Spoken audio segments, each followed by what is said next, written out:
9장 침례가 보여주는 것. 율법이 들어온 것은 범죄를 더하게 하려 함이라. 그러나 죄가 더한 곳에 은혜가 더욱 넘쳤나니 이는 죄가 사망 안에서 왕노릇한 것 같이 은혜도 또한 의로 말미암아 왕노릇하여 우리 주 예수 그리스도로 말미암아 영생에 이르게 하려 함이라. 그런즉 우리가 무슨 말을 하리요? 은혜를 더하게 하려고 죄에 거하겠느냐? 그럴 수 없느니라. 죄에 대해 죽은 우리가 어찌 그 가운데 더 살리요? 무릇 그리스도 예수와 합하여 침례를 받은 우리는 그의 죽으심과 합하여 침례를 받은 줄을 알지 못하느냐?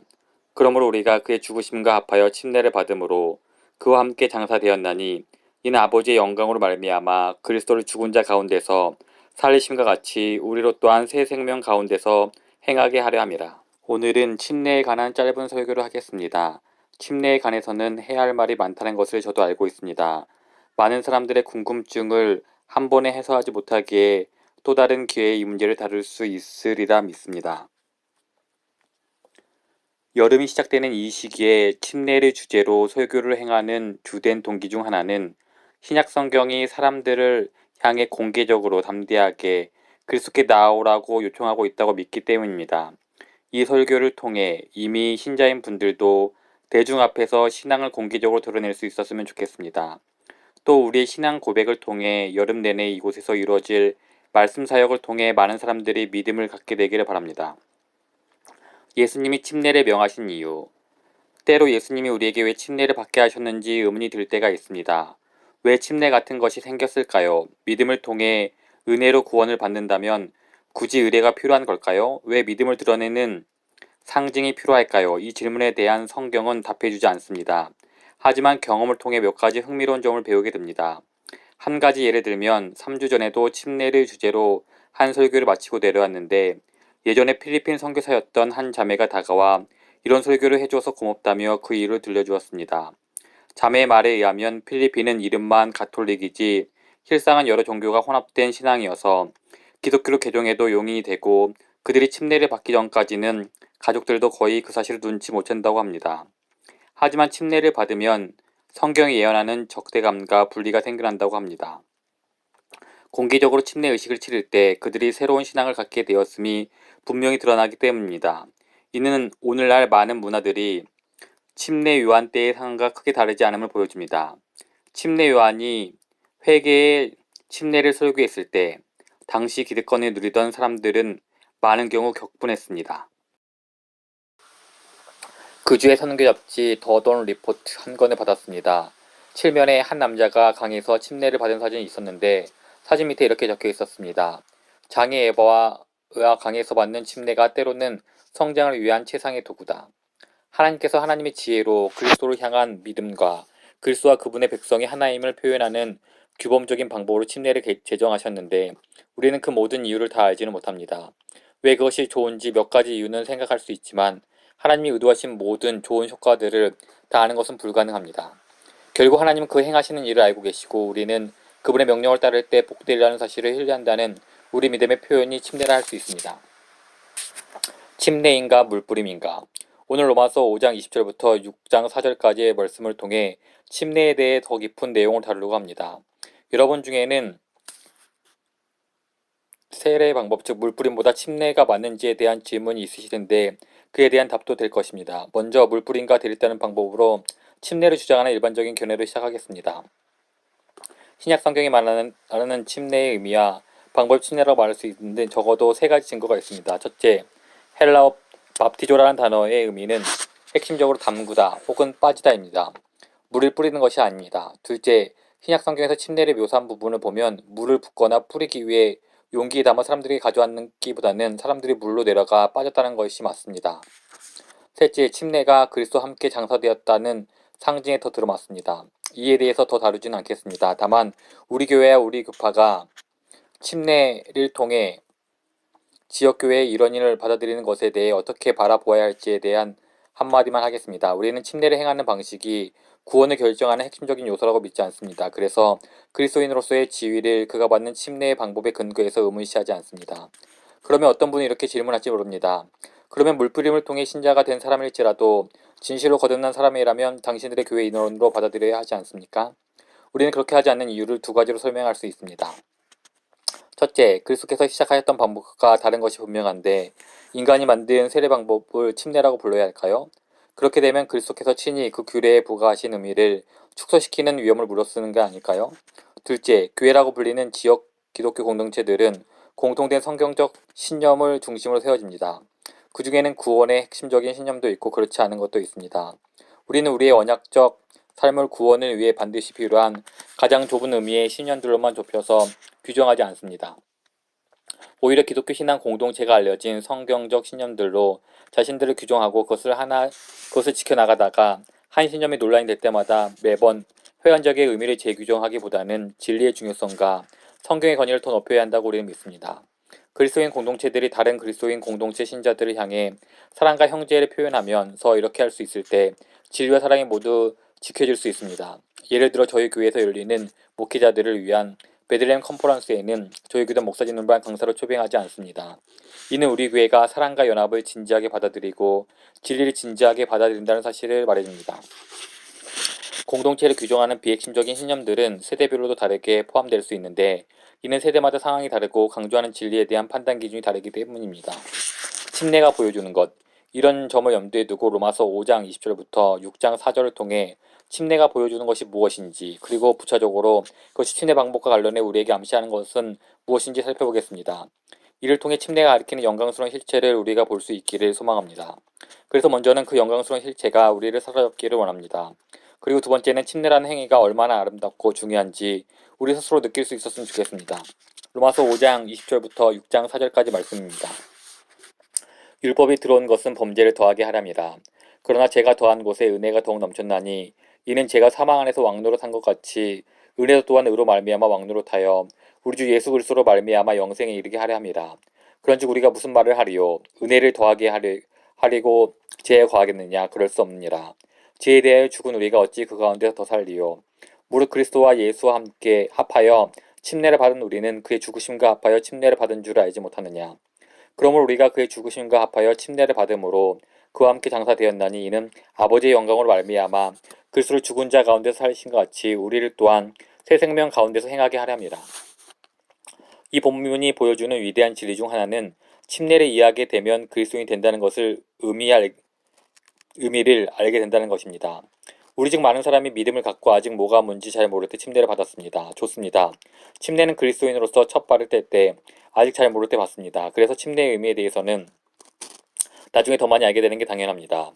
아, 돌아가서 다시 침례를 받아야 해. 그때는 침례가 무슨 의미인지 전혀 몰랐어 라고 생각하지 마십시오. 그건 아닙니다.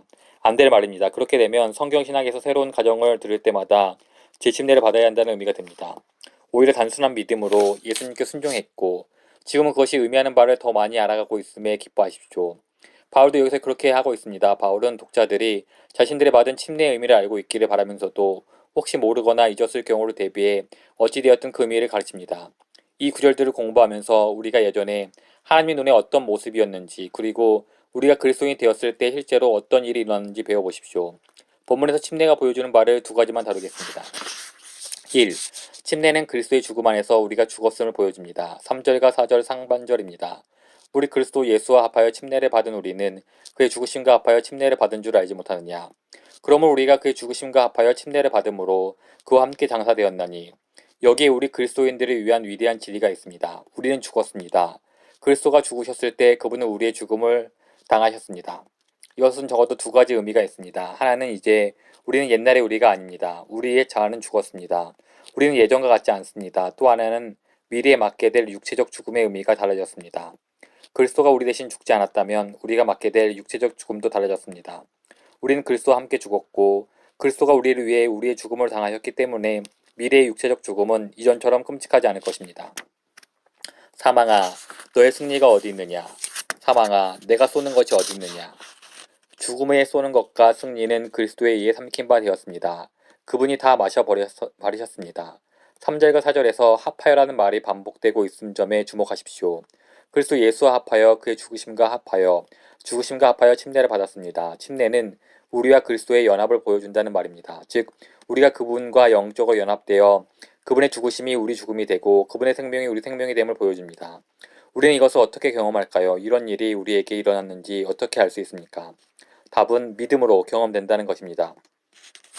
다른 말씀에서도 이에 대해 알 수 있습니다. 갈라디아서 2장 20절도 믿음과 연결시킵니다. 내가 그리스도와 함께 십자가에 못 박혔나니 그런즉 이제는 내가 사는 것이 아니요 오직 내 안에 그리스도께서 사시는 것이라. 이제 내가 육체 가운데 사는 것은 나를 사랑하사 나를 위하여 자기 자신을 버리신 하나님의 아들을 믿는 믿음 안에서 사는 것이라. 다른 말로 하면 죽은 나는 예전에 믿음 없이 대적하던 나였고 살아난 나는 믿음 있는 나입니다. 즉 이제 내가 사는 것은 하나님의 아들을 믿는 믿음 안에서 사는 것입니다. 그리고 이 모든 것의 기반은 그리스도와의 연합입니다. 즉 그리스도께서 내 안에 사십니다. 그리고 나는 그분 안에 삽니다. 그분과 영적 연합을 이룹니다. 그분의 죽음은 나의 죽음이고 그분의 생명은 내 삶에서 살아 역사합니다. 또 다른 예로 골로새서 2장 6절부터 7절 상반절까지의 말씀입니다. 그러므로 너희가 그리스도 예수를 주로 받았으니 그 안에서 행하되 그 안에 뿌리를 박으며 세움을 받아. 여기서 다시 한번 그리스도를 믿는 믿음이 그리스도와 연합을 경험하게 하는 방법임을 알 수 있습니다.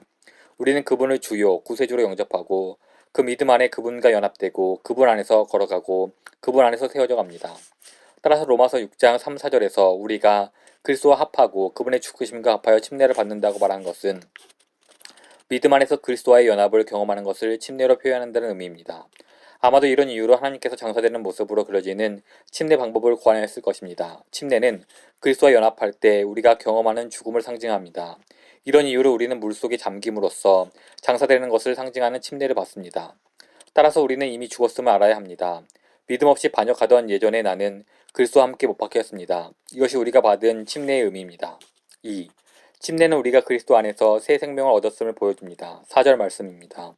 그러므로 우리가 그의 죽으심과 합하여 침례를 받음으로 그와 함께 장사되었느니 이는 아버지의 영광으로 말미암아 그리스도를 죽은 자 가운데서 살리신 것 같이 우리도 또한 새 생명 가운데서 행하게 하렵니다. 침례받은 물 아래에 계속 머무르는 사람은 없습니다. 물에서 밖으로 나옵니다. 죽음 이후로 새로운 생명이 옵니다. 불신하고 대적하던 나는 믿음으로 그리스도에 연합되었을 때 죽었습니다. 옛 나가 죽는 순간 새로운 나가 살아났습니다. 말하자면 새롭고 힐령한 나가 죽은 자 가운데서 살아났습니다. 이 진리를 보여주는 가장 중요한 말씀으로 골로새서 2장 12절이 있습니다. 너희가 침례로 그리스도와 함께 장사되고 또 죽은 자들 가운데서 그를 일으키신 하나님의 역사를 믿음으로 말미암아 그 안에서 함께 일으키심을 받았느니라. 로마서 6장 4절에서 새 생명 가운데서 행하게 된다고 말한 것처럼 우리는 그리스도와 함께 일으키심을 받습니다. 그리고 여기에는 로마서 6장 4절에서 아버지의 영광을 말미암아 그리스도를 살리셨다고 말하듯 죽은 자 가운데서 그리스도를 일으키신 하나님의 역사가 있습니다. 그리고 이것은 죽은 자 가운데서 예수님을 일으키신 하나님의 역사를 믿는 믿음을 통해 일어납니다. 따라서 로마서 6장 4절이 함축적으로 표현한 것을 골로새서 2장 12절은 명백하게 드러내고 있습니다. 즉 침례는 예수님을 죽은 자 가운데서 일으키신 하나님의 역사를 믿는 우리의 믿음의 표현입니다. 우리는 그리스도가 무덤에서 살아나셨고 지금 성부의 하늘 보좌 우편에서 다스리고 계시며 권능과 영광 가운데 하늘로부터 다시 오실 것을 믿습니다. 그리고 하나님의 역사, 바울은 하나님의 영광이라 부릅니다. 이를 믿는 것이라는 것은 그리스도가 소유한 새 생명을 우리가 공유하고 있음을 확인하는 방법이기도 합니다. 실제로 새 생명은 하나님의 영광과 역사를 믿으며 사는 삶입니다. 내가 그리스도와 함께 십자가에 못 박혔나니 그런즉 이제는 내가 사는 것이 아니요 나를 위하여 자기 자신을 버리신 하나님의 아들을 믿는 믿음 안에서 사는 것이라. 새 생명은 하나님의 역사, 즉 하나님의 영광을 신뢰하며 하루하루 살아가는 삶입니다. 그리스도인이 되었을 때 우리에게 일어난 일. 이제 정리하면서 결론을 맺겠습니다. 침례는 우리가 그리스도인이 되었을 때 일어난 일을 말해줍니다. 우리에게 일어난 일은 그리스도와 연합된 것입니다. 그분의 죽음이 우리 죽음이 되었습니다. 우리는 그분과 함께 죽었습니다. 그리고 그 순간 그분의 생명은 우리 생명이 되었습니다. 우리는 지금 우리 안에 계시는 그리스도의 생명을 살고 있습니다. 그리고 이 모든 것은 믿음을 통해 경험됩니다. 이것이 바로 그리스도인이 된다는 의미입니다. 침례가 보여주는 바를 현실로 살아내는 것입니다. 즉 날마다 우리 자신에게서 시선을 돌려 하나님을 바라보며 이렇게 고백합니다. 당신의 아들 그리스도로 인해 주님께 나옵니다. 저는 그리스도 안에서 주님께 속합니다. 저는 하나님 아버지 당신과 화목을 누립니다. 그리스도는 제가 주님께 받아들일 수 있는 유일한 소망입니다. 저에게 이루어진 그 용납은 날마다 새롭습니다. 저의 소망은 저를 위한 그리스도의 죽음과 그리스도 안에서 이루어진 저의 죽음에 기초합니다. 그리스도 안에서의 삶은 아버지 당신을 믿는 믿음의 삶입니다. 그리스도가 계시기 때문에 주께서 제 안에서 그리고 저를 위해 역사하고 계심을 신뢰합니다. 주님이 그리스도를 죽은 자 가운데서 일으키려 사용하셨던 그 독일한 권능과 영광으로 저를 도우실 것을 믿습니다. 장래에 베푸실 그 은혜에 대한 약속을 믿으며 그 안에서 소망합니다. 그 약속이 저의 삶을 새롭게 합니다. 오 그리스도여, 침례를 통해 보여주신 비밀들이 얼마나 영광스러운지요. 저를 위해 죽으심에 감사하고 새로운 생명 주심에 감사합니다. 아멘.